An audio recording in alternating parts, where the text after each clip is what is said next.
Devant le grand jury d'RFM ce dimanche, Dr Chergueye, secrétaire général du réseau sénégalais des think tanks et secrétaire général du cadre unitaire de l'islam au Sénégal, le QDIS. Il est l'invité de Georges Déthié Diop. Plusieurs sujets. La culture démocratique en question avec la troisième alternance politique en un quart de siècle, le nouveau régime, un an après l'élection de Bassirou Diomaye Faye, la gouvernance du nouveau régime, les réformes annoncées, les institutions, la polémique sur la loi d'amnistie, la reddition des comptes, les libertés, le Jubal Jubanti, l'état de la démocratie, la justice et la nécessaire réconciliation, le Sénégal dans l'Afrique et dans le monde. Dr Chergueye face à Georges Déthié Diop, le grand jury, dimanche 11h10 sur RFM. Merci de suivre la radio Futur Média. Merci de suivre le grand jury qui reçoit ce dimanche le docteur Chergueye. Bonjour. Bonjour Georges. Merci d'avoir accepté notre invitation. Merci à Mohamed Jodio qui était aux commandes du grand jury ces dernières semaines. Heureux de vous retrouver. Alors, docteur Chergueye, j'ajoute à la présentation que vous êtes responsable de la veille et de la prospective à l'IPAR, Initiative Prospective Agricole et Rurale, et secrétaire permanent du rapport alternatif sur l'Afrique Rasa. C'est bien ça? C'est bien ça. Alors, docteur, l'année dernière, à pareille heure, le Sénégal retenait son souffle. On était à la veille de l'élection présidentielle qui consacrait la troisième alternance politique avec l'élection de Bassirou Diomaye Diakhar Faye comme 5e président de la République. Cela après plusieurs semaines d'incertitude et de tension nées du report du scrutin. Vous étiez très actif à l'époque avec d'autres personnalités bien sûr pour apaiser le climat, faire revenir certains à la raison, bref pour que le Sénégal fasse ce qu'il sait faire, élire son président et se remettre au travail le lendemain, ce qui fut fait. Alors, docteur, un coup d'œil dans le rétroviseur, l'année dernière à la même heure, quel était votre sentiment, crainte que les choses se déroulent mal ou confiance à la maturité du peuple sénégalais? Encore bonjour Georges et merci de l'invitation. Je voudrais commencer par dire bonjour à tous nos auditeurs ici et ailleurs et souhaiter une bonne fin de Ramadan à tous les musulmans et également un saint temps de carême pour nos frères chrétiens. Effectivement, à cette époque, l'année dernière, nous sortions d'une situation très très tendue avec le déraillement du processus électoral, décision prise unilatéralement par le président Macky Sall. Et cette situation avait engendré beaucoup de craintes d'une déstabilisation définitive de notre pays. Mais finalement, nous sommes arrivés, encore une fois, je dirais, à un sursaut grâce à l'intervention du Conseil constitutionnel qui nous avait permis d'aller aux élections le 24 mars. Cette situation fait suite, tu l'as rappelé, à 3 années très très difficiles. Nous avons connu des problèmes politico-judiciaires graves, marqués par des violences extrêmes, de nombreux morts, surtout des jeunes, des blessés, des destructions de biens et surtout une crainte d'une déstabilisation très importante de notre pays dans un contexte où, après le Covid, après les contraintes liées aux problèmes d'approvisionnement dus à la guerre en Ukraine, la situation économique était très très très difficile aussi pour les populations et il fallait effectivement intervenir, chacun à partir de sa posture citoyenne, où il peut servir le pays et l'intérêt supérieur de la nation. C'est exactement ce qu'avait fait à l'époque effectivement le cadre unitaire de l'islam, mais aussi plusieurs autres organisations de la société civile. On sort donc à la suite de cette crise d'une douzaine d'années de mandat du président Macky Sall, mais également, à mon avis, après tout ce qui a été vendu aux Sénégalais durant cette campagne, disons d'une soixantaine d'années, où on a connu plusieurs cycles de violence malgré des alternances, comme tu l'as rappelé. Les alternances ne sont pas seulement ne sont pas le seul instrument de mesure d'une démocratie. On y reviendra, mais au lendemain, le 24 mars, cela fera un an demain, Bassirou Diomaye Faye est élu président de la République et au premier tour. Une première pour une alternance. Cela vous avait surpris? À l'époque, un peu quand même. Je m'attendais à ce qu'il y ait un deuxième tour, des alliances, principalement des différentes forces de l'opposition à l'époque, dont j'avais compris en tout cas que les programmes n'étaient pas si éloignés que ça. Et donc j'étais presque certain qu'on irait au deuxième tour avec peut-être même un gouvernement d'union, avec etc. C'était en tout cas l'hypothèse que personnellement j'avais posée. Finalement, on a eu une victoire au premier tour. Et ça avait fait beaucoup de bien au pays parce que on se rendait compte qu'il y avait quand même une grande majorité de Sénégalais qui soutenaient Bassirou Diomaye Faye et ce régime. Et cette mobilisation générale des citoyens sénégalais pour aller voter, c'était une forme de guérison par rapport aux plaies qu'on venait de connaître. Et ça nous permettait de ne pas prolonger les disputes électorales dans les semaines suivantes et donc de fermer cette page-là pour en ouvrir une autre. C'est pour ça que c'était très, très salutaire qu'on ait eu une victoire au premier tour, ce qui clarifiait complètement la situation politique et nous installer dans une fenêtre d'opportunité qui se déroule désormais depuis un an. Alors, troisième alternance au Sénégal en un quart de siècle. Peut-on parler d'une culture de démocratie, d'une culture démocratique malgré les péripéties notées, le Sénégal ayant été sous le feu des projecteurs? On peut, sans demi-mesure, parler de culture démocratique au Sénégal. C'est quelque chose qui est ancré avec une épaisseur historique indéniable. On vote depuis très longtemps, comme on le rappelle souvent. Cela même fait partie de notre roman national, de notre narratif qui a construit la beauté de notre nation, le fait qu'on vote depuis longtemps, le fait qu'il y ait une animation politique basée sur des idéologies. Tout ça, c'était effectivement une réalité. Mais l'alternance que nous avons connue, moi en tout cas, j'imaginais difficilement que ça soit aussi soft à la fin, puisque on a vu quand même que le président a reçu et félicité le président élu avant même de l'installer au palais présidentiel. Je m'attendais pas à des félicitations qu'on aille jusqu'à... Ce qui n'a pas été le cas en 2000 et en 2012, juste des appels téléphoniques pour féliciter le vainqueur. Mais déjà à l'époque, les appels téléphoniques étaient très marquants comme signal de l'acceptation de la défaite du candidat sortant.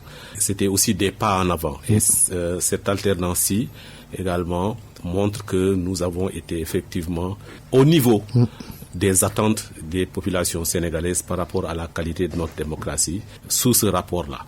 Maintenant, on peut interroger toutes les violences qui accompagnent de manière récurrente, de manière cyclique, toutes ces alternances-là. N'oublions pas que du temps de Senghor, on a eu des dizaines de morts. Du temps de Diouf, pareil, des emprisonnements d'opposants également. Du temps de Wade, c'est effectivement la même chose. Et pour les 12 ans de Macky Sall, on est allé jusqu'à 80 morts selon certaines sources. Donc cela veut dire que nous sommes quand même dans une démocratie qui génère des morts. Et ce n'est pas normal. Ça ne doit pas entrer dans la normalité. Et c'est pour ça que notre démocratie, même si elle est solide, elle est quand même balafrée, elle est salie par ces événements. Et c'est pour cela qu'il faut peut-être également la soigner. Vous l'avez dit, Macky Sall qui a reçu Bassirou Diomaye Faye, vainqueur de l'élection présidentielle de 2024. Donc Macky a fait plus que ses prédécesseurs, ne se limitant pas à des appels téléphoniques. Oui, sans doute, mais peut-être que tout ça s'explique. C'est également le fait qu'il y ait eu cette tension entre les deux, et on aurait difficilement envisagé une transition entre un président et le président élu s'il n'y avait pas ces rencontres-là, ces négociations souterraines, parce que il y avait une telle tension entre les deux camps pendant 3 ans, il y avait une telle haine entre les deux camps, c'était une question de vie ou de mort même à un moment donné, et pour cette raison, il a quand même dû faire preuve d'une grande lucidité pour sortir aussi un peu assez normalement de cette situation, et je pense que c'est pour ça qu'il a finalement trouvé nécessaire de les rencontrer avant, de détendre la situation, avant qu'on ait une transition plutôt républicaine, publique aux yeux de tous, et qui s'est également très très bien passée. Il fallait le faire alors. Il fallait vraiment le faire. Et le fait également que le régime actuel et ses dirigeants, notamment le nouveau président de la République, aient accepté avec humilité d'aller le rencontrer, de ne pas l'avoir reçu, mais d'aller le rencontrer chez lui, je pense que c'est aussi un acte de grandeur qui correspond à la tradition sénégalaise.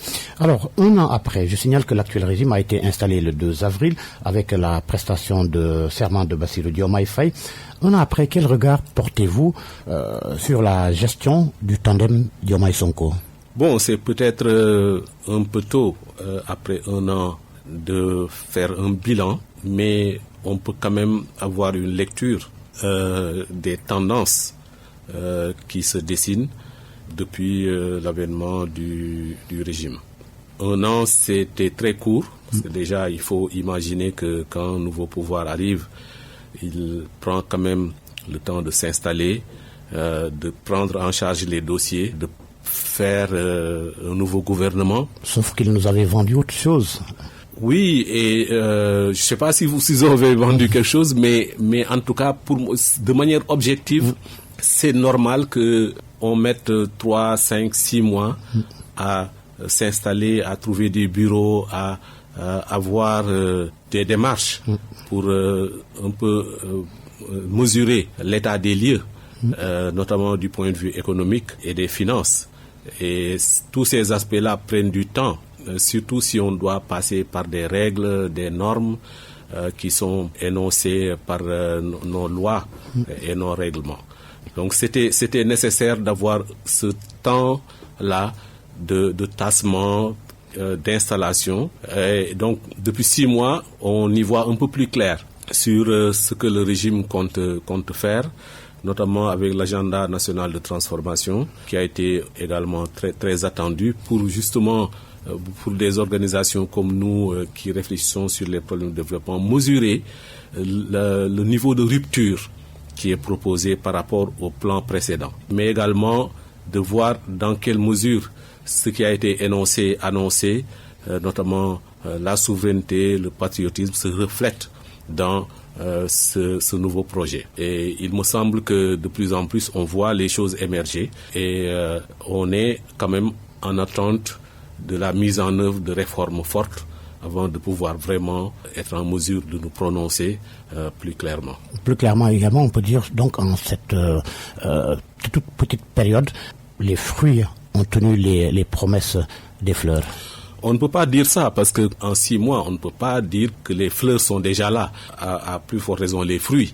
Donc il faut se donner encore plus de temps pour voir, pour observer, parce que je considère que nous partons de très loin du point de vue politique et économique, et également du point de vue financier, comme le rapport de la Cour des comptes l'a montré. Mais surtout, nous partons de très loin depuis notre indépendance. On est encore dans la petite économie ouverte, avec de multiples dépendances alimentaires, financières, du point de vue également de la culture globalement, mais également du point de vue numérique. On voit comment on est encore très loin de la souveraineté dans beaucoup de domaines. Et donc, ce changement systémique, presque copernicien, qui a été vendu aux Sénégalais, mettra sans doute du temps à se mettre en place, voire à donner des résultats. Donc il faut tenir ce langage de vérité aussi aux Sénégalais. Leur dire que cela demandera non seulement de la patience, mais également du travail et de la mobilisation, mais dans une cohésion nationale nécessaire quand on est confronté à des situations de crise comme ce que nous sommes en train de vivre. Pensez-vous que les Sénégalais sont pressés? Oui, je pense que les Sénégalais sont pressés. À juste raison? À juste raison, notamment tous les jeunes qui sont désormais les 3/4 de notre pays, qui ont des ambitions très importantes, qui ont également des droits à l'éducation, à la santé, au travail, à toutes sortes d'appuis pour qu'ils soient plus entreprenants, que leur créativité s'exprime. Et donc, ils sont effectivement très, très, très pressés et ça se reflète souvent dans leurs actes. Dans les manifestations, on le voit que c'est de plus en plus exigeant, de plus en plus violent. On le voit également à travers des phénomènes comme la migration irrégulière, où on est presque dans le domaine du suicide et de la fuite massive de nos jeunes vers l'étranger. Donc nous sommes dans une situation où les jeunes sont très pressés. Et c'est pour ça que la démarche du gouvernement est très difficile et sa marge de manœuvre très ténue, parce qu'il faut parer au plus pressé et également penser au futur, notamment aux grandes réformes et au basculement nécessaire pour que nous devenions un pays où la vie est meilleure. Pour autant, vous êtes rassuré? Je suis rassuré sur le fait que nous avons franchi une situation très difficile. Malgré aussi qu'on parle d'un État pastéfien, comme l'avait alerté Alutina à l'époque, mais également un gouvernement qui cède aux desiderata de militants dénonçant la nomination d'autres personnes qui ne faisaient pas partie du projet comme ils le disent. Je pense que dans une situation comme celle que nous avons connue, il est normal qu'il y ait beaucoup de revendications du personnel politique qui a aidé à arriver au pouvoir. Mais je pense que progressivement, ils vont se rendre compte que pour diriger un pays, pour le faire travailler, il faut aller au-delà de son propre camp politique. Il faut mobiliser les expertises sénégalaises partout où elles sont. Il faut également s'enrichir des expériences et du savoir qui bouent un peu partout dans notre pays, dans tous les domaines, de Sénégalais qui sont aussi patriotes que tous les autres, et que nous avons besoin de mobiliser tous ces Sénégalais-là pour faire les pas que nous voulons faire. J'espère en tout cas que le régime fera encore des pas dans cette direction, parce que nous avons besoin de remobiliser toute la communauté nationale pour arriver à nos fins. Alors vous l'avez dit tout à l'heure, à leur arrivée au pouvoir, bien avant d'ailleurs, les autorités avaient annoncé une crielle de grandes réformes dont certaines ont été confirmées lors des assises de la justice. Seulement, les conclusions tardent à être mises en œuvre. L'attente n'est-elle pas devenue longue aujourd'hui ? D'autant qu'ils ont les coudées franches majoritaires à l'Assemblée nationale. Pour ce que j'en sais, parce que je discute avec les membres de la société civile qui sont au cœur également de ces réformes, et j'étais moi-même parmi les membres, parmi les tenants de cette discussion sur la réforme de la justice. Je sais que ils sont encore en train de travailler sur les conclusions et de définir les choses, en tout cas les décisions qui sont opérationnables tout de suite.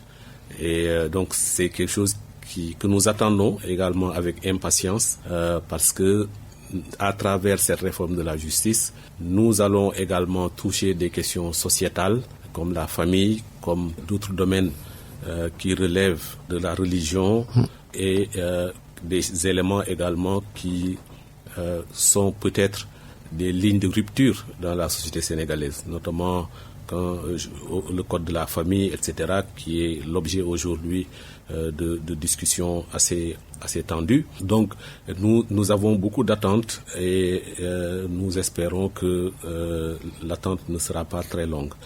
Mais moi, je m'attendais quand même à la suite de cette première charge de réforme, notamment sur la justice, qu'on enclenche sur d'autres réformes, notamment du point de vue politique, avec tous les éléments qui pourraient être consolidants pour la démocratie sénégalaise et l'état de droit. Sur ça, nous sommes encore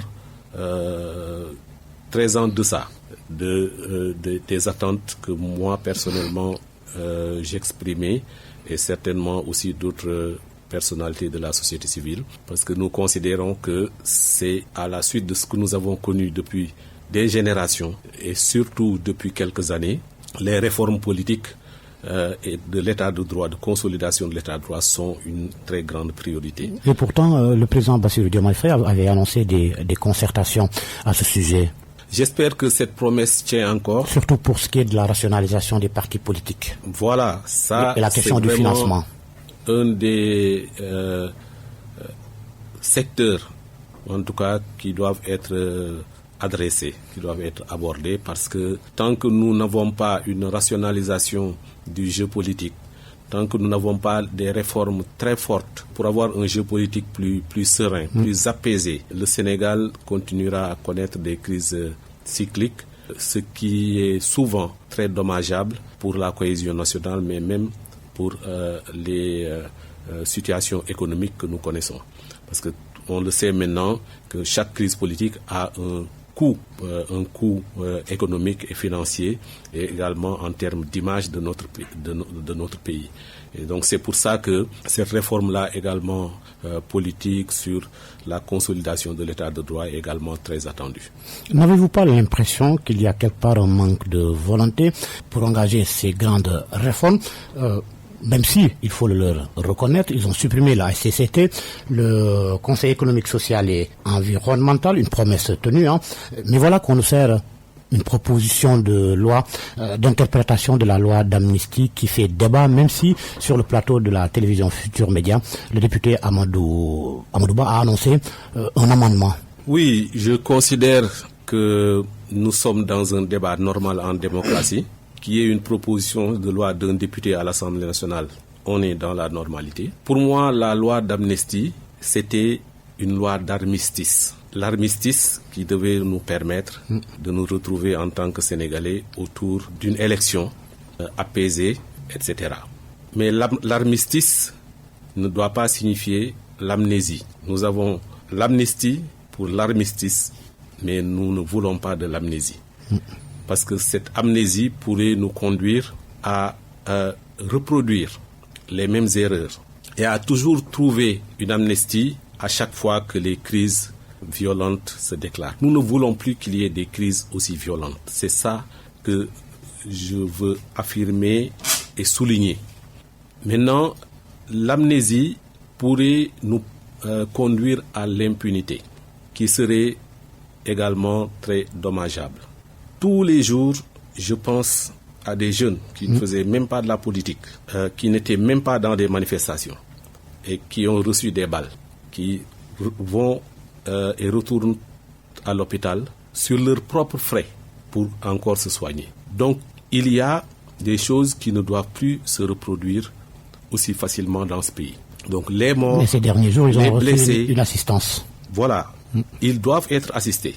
Mais on doit également ouvrir des enquêtes pour comprendre comment tout ça s'est passé et qui est responsable. Et pour moi, c'est essentiel pour que justement on ait une période où on s'assoit après avoir fait la justice et où on construit le Djubo, la réconciliation nationale. À côté du Djub Jubal Jubanti. À côté du Djub Jubal Jubanti, nous ne pouvons pas, en tant que nation sénégalaise, avec notre histoire, notre géographie, notre socio-anthropologie, tout le monde connaît le métissage que nous avons au Sénégal. Tout le monde connaît la parenté.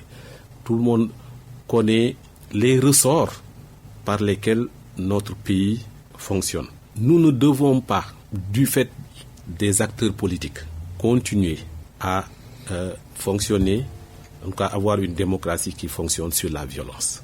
Et ça, cela demande un accord général, un pacte national même, en tout cas un contrat social, pour utiliser le mot par lequel beaucoup de chercheurs, beaucoup d'observateurs, ont anobli le Sénégal du fait justement de l'exceptionnalité de ce contrat social-là, qui nous a pendant très longtemps, disent tous les chercheurs, assuré notre stabilité.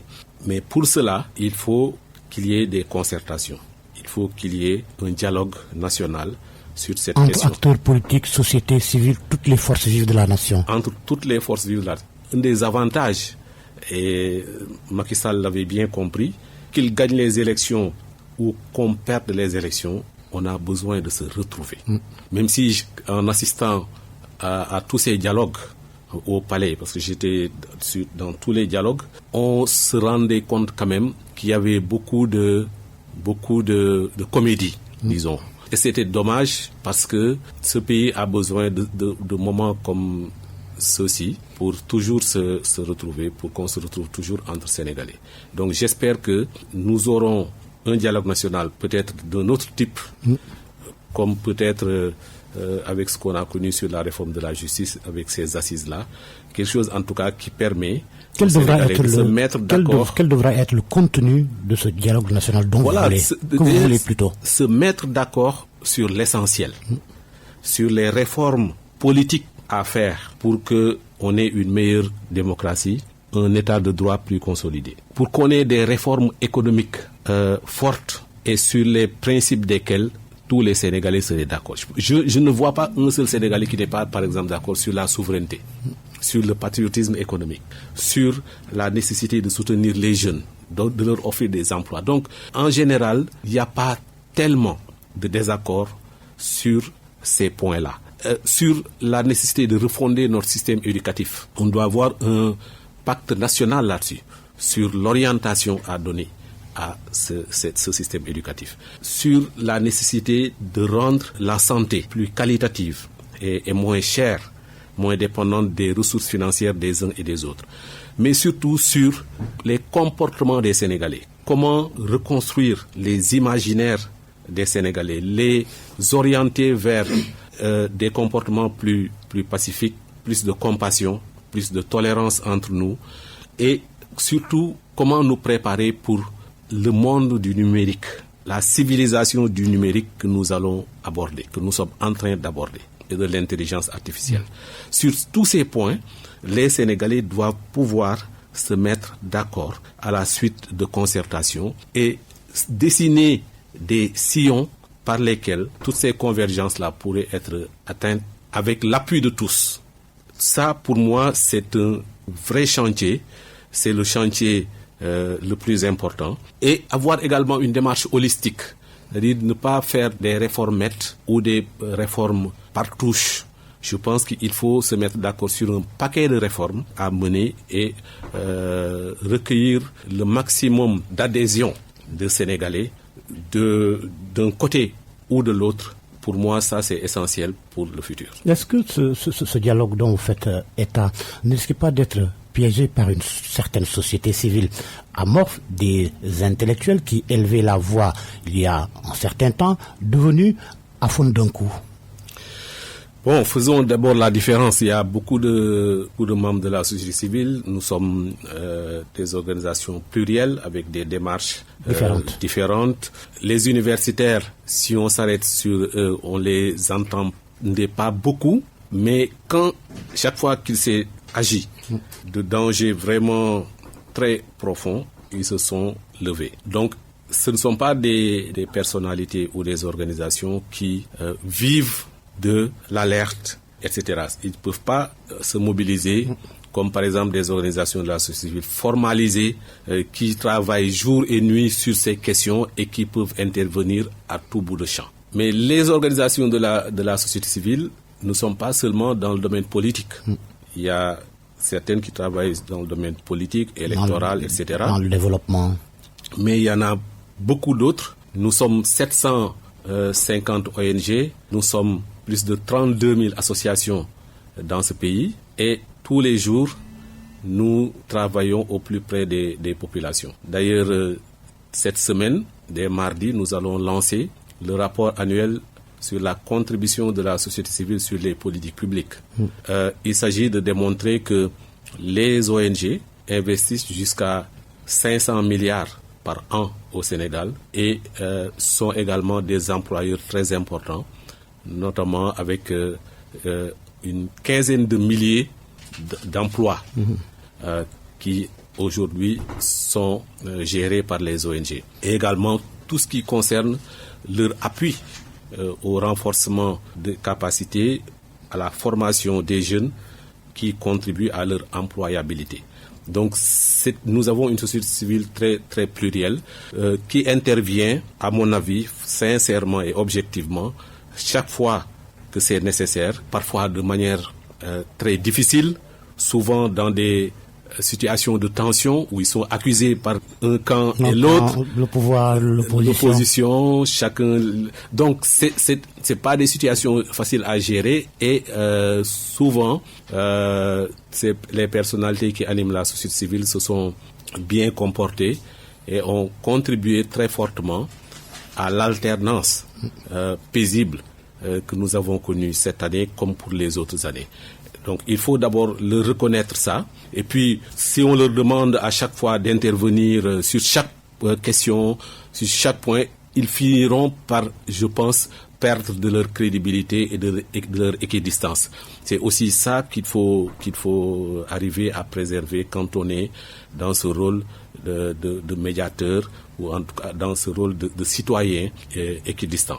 Je reviens un peu à la loi d'amnistie. Êtes-vous en phase avec le député Amadou Ba? Je suis en phase avec la proposition de Amadou Ba. Après l'avoir également entendu hier, avant-hier et les jours précédents, expliquer avec plus de pédagogie ce qui est visé. Et ce qui est visé, ça correspond totalement à ce que je soulevais tout à l'heure, c'est-à-dire la nécessité de revoir la loi pour que on ne protège pas des criminels, pour qu'on n'ait pas une impunité. De quelque bord qu'il soit. Nous rapprocher de quelque bord que ce soit. Et là, j'insiste, il faut que des deux bords, toutes les fautes, tous les crimes qui ont été connus soient également mis sur la table. Alors, vous avez évoqué tout à l'heure l'état de la démocratie et l'état de droit au Sénégal. Depuis l'avènement de la troisième alternance, est-ce que la démocratie sénégalaise a connu un bond, ou bien elle est statique? Non, on ne peut pas parler encore de bond.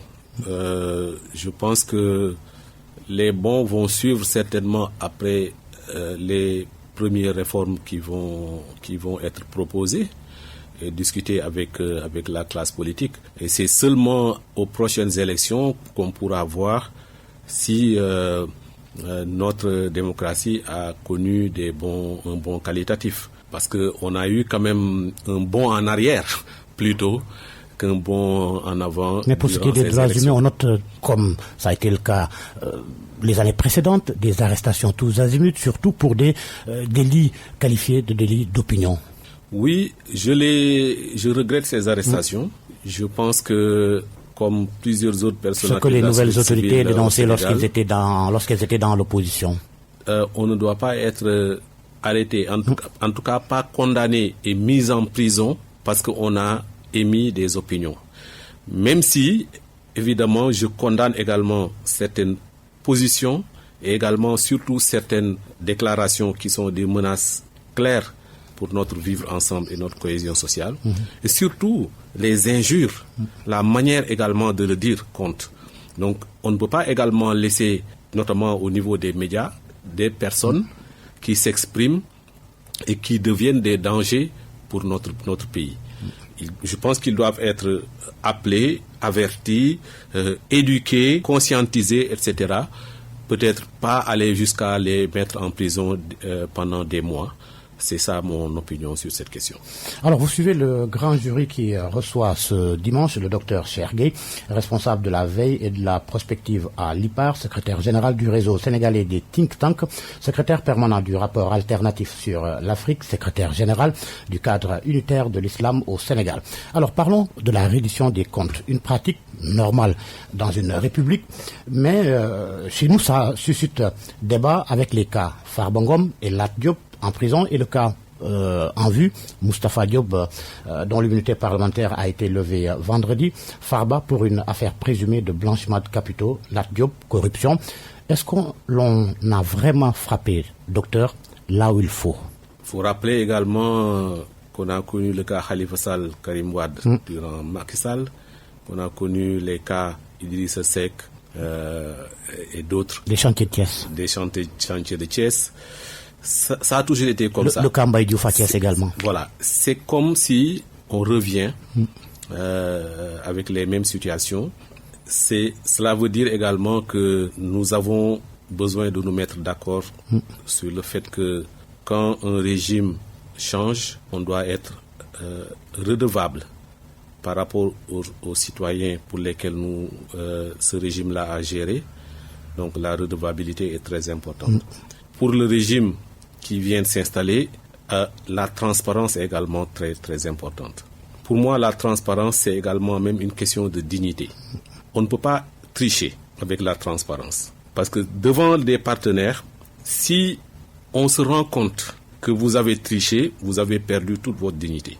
Et comme nous sommes un pays encore très pauvre, qui dépend beaucoup de l'aide étrangère, je pense que c'était une bonne démarche que cette reddition des comptes ait lieu avec la rigueur qui s'y est, mais également avec la couverture judiciaire qui s'y est, avec donc le rapport d'une cour experte qui peut garantir la qualité des conclusions qui ont été présentées. Donc ça, c'était essentiel et nous avions besoin de cet exercice de vérité-là.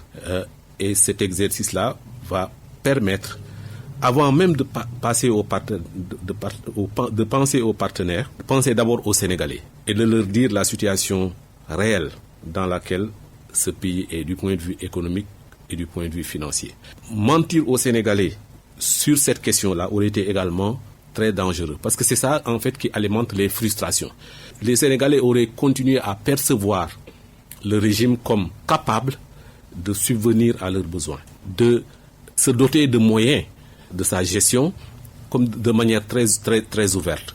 Et je pense que le fait de dire aux Sénégalais que nous sommes dans une situation très difficile à la suite de cette cour et de demander aux Sénégalais de se ceindre les reins, de faire des sacrifices et d'être exemplaires eux aussi par rapport à ces sacrifices, ceci me semblait indispensable après 12 ans de gestion de Macky Sall, où quand même on a observé beaucoup de dérives, beaucoup de scandales. Sauf que l'ancien régime, Macky Sall lui-même, a rejeté les accusations portées contre son équipe.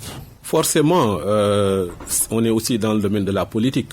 Il y a le nouveau régime et certains de ses membres qui essaient d'enfoncer le clou et de l'autre côté, on essaie de démontrer que ce n'était pas si grave que ça.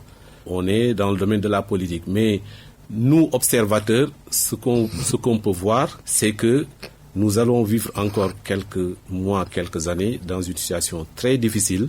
Les Sénégalais vivent aujourd'hui dans leur chair les difficultés économiques qui sont le résultat de quelques années de mauvaise gestion de ce pays. Ça aussi, il faut savoir le dire. Mais est-ce que c'est pas un échappatoire seulement? On nous a vendu le compte d'un responsable de l'ancien régime, crédité à lui seul de 1000 milliards.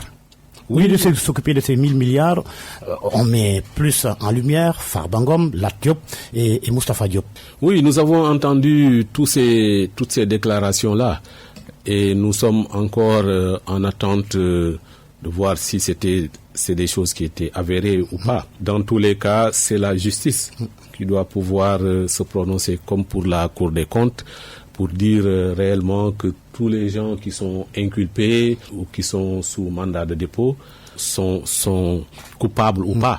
Il n'y a que la justice qui pourra le dire. Mais c'était nécessaire en tout cas d'avoir une démarche de redevabilité, de transparence qui est la garantie également d'une bonne gouvernance de notre pays. On a parlé du cas Moustapha Diop tout à l'heure. L'immunité parlementaire a été levée vendredi. À ce rythme, est-ce que le régime ne risque pas de battre le record de levée d'immunité parlementaire? Ça ne me gênerait pas si pour chaque cas, ça correspond à des vraies situations où la personne accusée est coupable de quelque chose. Qu'on en ait une vingtaine, une trentaine. Que ce soit fondé. Qu'elle soit fondée. Et je pense qu'on ne pourra le vérifier qu'après que la justice se sera prononcée et surtout qu'on ait la possibilité de récupérer des biens qui ont été disons, pour trouver un mot moins moche, en tout cas, qui ont été dissipés, ou mal acquis, et qui sont des biens de notre pays. Sur ça, il faut également travailler à une culture d'honnêteté, de sincérité quand on gère les biens du pays, mais même quand on n'est pas gestionnaire direct des fonds du pays, que les biens que nous avons en commun ne soient pas accaparés par certains au détriment des autres. Cette injustice sociale-là et économique, elle est peut-être la principale cause de la frustration des jeunes aujourd'hui. Alors, oui, allez-y. Oui, et donc pour moi, il faut aller au fond des choses, il faut aller au fond de la reddition des comptes et trouver tous les éléments qui peuvent en tout cas nous permettre de récupérer des biens qui appartiennent à tout le monde. Mais qu'il n'y ait pas de justice des vainqueurs, qu'on clarifie tout. On nous a parlé du cas de Lazer, du cas de l'ONAS, mais on y traîne les pieds. On ne doit pas avoir une justice des vainqueurs. On ne doit pas également aller plus vite que la musique judiciaire. Je pense que tous ces cas dont vous avez parlé sont actuellement sous la responsabilité de la justice qui est en train de faire son travail. Donc, nous continuons à faire confiance à notre justice pour qu'elle soit une justice impartiale, pour qu'elle soit une justice qui nous permet de réguler notre pays, que chacun perçoive cette justice comme son recours auquel il peut faire confiance. Et tant que nous avons cette justice-là et qu'il n'y a pas une immixtion du gouvernement dans cette justice-là, je trouve que on doit la laisser travailler avec sérénité. Alors, le cas Farba Ngom avait suscité un vif débat du fait du dossier qui n'a pas été transmis à l'Assemblée nationale, au maire des Agnam non plus. Juste une lettre, la majorité parlementaire s'en était défendue. Mais cette fois-ci, avec Moustapha Diop, le Parlement a reçu un dossier qu'on peut qualifier de complet avec plusieurs pièces, des PV d'enquête entre autres, reconnaissance d'une erreur rectifiée, a-t-on envie de dire? Peut-être, je ne sais pas. Ce que j'ai aimé en tout cas par rapport à ce cas-là, c'est que le député lui-même cherchait avant même la levée de son immunité parlementaire à se prononcer devant la justice et donner ses arguments. Et le fait qu'il ait demandé qu'on lève son immunité parlementaire de manière consensuelle au niveau de l'Assemblée nationale, je trouve que c'est une posture digne. Ça peut lui donner une image positive et peut-être qu'on pourra dire oui, il avait raison. Maintenant, tout ça, c'est la justice qui devra se prononcer. Farba Ngom, Moustapha Diop, Lat Diop, on pointe du doigt même Macky Sall. Doit-on aller jusqu'à poursuivre l'ancien président, qualifié de chef de gang par le porte-parole du gouvernement? Écoutez, toutes ces déclarations politiques qu'on entend tous les jours, je fais partie en tout cas des gens qui ne s'arrêtent pas trop sur chaque détail. Je regarde les choses avec une certaine distance. Je considère, et en discutant avec beaucoup d'autres, qu'il va être très très très très difficile de poursuivre le président Macky Sall. Ça, au moins objectivement, on peut le dire à partir de nos textes, puisque comme tout le monde le sait, la haute trahison n'est pas définie, même la trahison n'est pas définie, à plus forte raison la haute trahison. Et quand j'imagine tout ce qu'un président peut faire pour justifier cette notion de haute trahison, à mon avis, on n'en est pas encore là avec le cas de Macky Sall. On peut lui imputer une mauvaise gestion, on peut lui imputer d'avoir laissé faire certaines choses, mais je ne pense pas qu'on aille jusqu'à la haute trahison, d'autant plus qu'aujourd'hui, notre arsenal juridique ne permet pas de le définir. Et donc, même si tous ces cas-là sont soulevés, quand on aura des magistrats autour de ces dossiers, je pense que les choses seront beaucoup plus difficiles pour les gens qui veulent aller jusque-là. Terminons, Dr Chergué, avec le Sénégal. dans le monde, la diplomatie sénégalaise. Bassirou Diomaye Faye qui n'a pas réussi sa médiation entre les pays de l'AES et la CEDEAO dans ce qu'on peut appeler la crise dans l'est du Congo. Il a discuté avec le président rwandais Paul Kagame, avec également le président de la République démocratique du Congo, Tshisekedi. Mais aujourd'hui, c'est le Qatar qui ravit la vedette, pas seulement à Bassirou Diomaye Faye, mais aux organisations africaines même, la diplomatie sénégalaise. Quel regard portez-vous sur cette diplomatie sénégalaise, en marche ou claudicante? Nous avons une diplomatie qui a une légitimité historique très importante, qui a, disons, une estime un peu partout dans le monde. Et ça, c'est presque un invariant. À la fin du mandat du président Macky Sall, on avait également fait des pas importants dans cette diplomatie-là, avec le fait qu'il ait dirigé l'Union africaine, qu'il ait été à tous les sommets, qu'il ait prononcé des discours qui me semblaient à l'époque aller dans la bonne direction. Avec l'avènement du président Bassirou Diomaye Faye, on a eu également pendant les premiers mois des actions très fortes qui étaient portées même par la manière dont il a été élu, l'estime que cela, disons, générait à l'extérieur, et ses premières participations à des sommets internationaux étaient très regardées, et on a, je pense, à un moment donné vraiment connu un haut par rapport à cette diplomatie-là. Depuis quelques mois, les choses se tassent dans sa démarche. Je pense qu'on aurait pu avoir beaucoup plus disons, vous pouvez être beaucoup plus offensif par rapport à toutes les questions qui agitent notre sous-région, mais également à toutes les questions qui agitent le monde. Il ne suffit pas d'aller seulement dans les sommets, comme on le voit depuis quelques mois. Je pense que par rapport à la sous-région, même si c'est très difficile, peut-être même avec l'appui du professeur Bathily, etc., il a joué un rôle dans les progrès qui sont en train de se dessiner entre la CEDEAO et l'AES, les deux entités comprenant que malgré tout, elles ne peuvent pas ne pas collaborer. Ces idées-là sont en train de progresser et je pense que c'est lui qui les a initiées. Mais une action plus offensive, plus continue, me semble aussi nécessaire pour que notre diplomatie continue à briller